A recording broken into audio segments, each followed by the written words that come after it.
جنگ آزادی کے موقع پر اعلیٰ حضرت رحمۃ اللہ علیہ کے خلاف طوفان بدتمیزی برپا کرنے والے دیوبندیوں وہابیوں کے لیے ایک حوالہ ملاحظہ فرمائیں۔ دیکھیں دیوبندیوں کے اس ماہ نامہ فاران کراچی جو مئی 1965 عیسوی کا ہے، اور اس کے صفحہ نمبر 6 پر دیکھیں خود دیوبندی نے لکھا ہے کہ متحدہ ہندوستان میں انگریزوں کے خلاف جمہور علماء نے تحریک آزادی میں حصہ لیا۔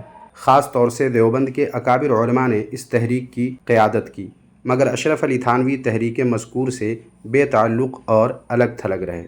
تو کہاں ہو دیوبندیوں؟ اشرف علی تھانوی کے بارے میں کیا خیال ہے تم لوگوں کا؟ اس کے بارے میں بھی کبھی کچھ بولو گے؟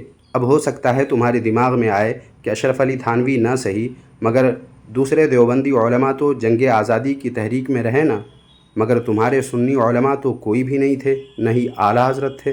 تو اس کا جواب یہ ہے کہ تمہارے گھر کے اسی ماہنامہ کے اسی حوالے میں علماء دیوبند سے پہلے جمہور علماء کا ذکر موجود ہے۔ وہ کون تھے؟ سنی علماء تھے، کیونکہ اس حوالے میں دیوبندی علماء کو تو خود ہی دیوبندی نے الگ سے ذکر کیا ہے، جس کا مطلب یہ ہے کہ وہ جمہور علماء دیوبندی نہیں تھے۔ تو پھر کون تھے؟ سنی علماء تھے، اگرچہ ان میں چند ایک دوسرے بھی رہے ہوں، مگر باقی تمام علماء سنی ہی تھے۔ لہٰذا دیوبندیوں کو چاہیے کہ ہوش کے ناخن لے اور علماء اہل سنت پر بولنے سے پہلے اپنے دیوبندی علماء کی تاریخ یاد کر لے، تاکہ یوں منہ کی کھانی نہ پڑے۔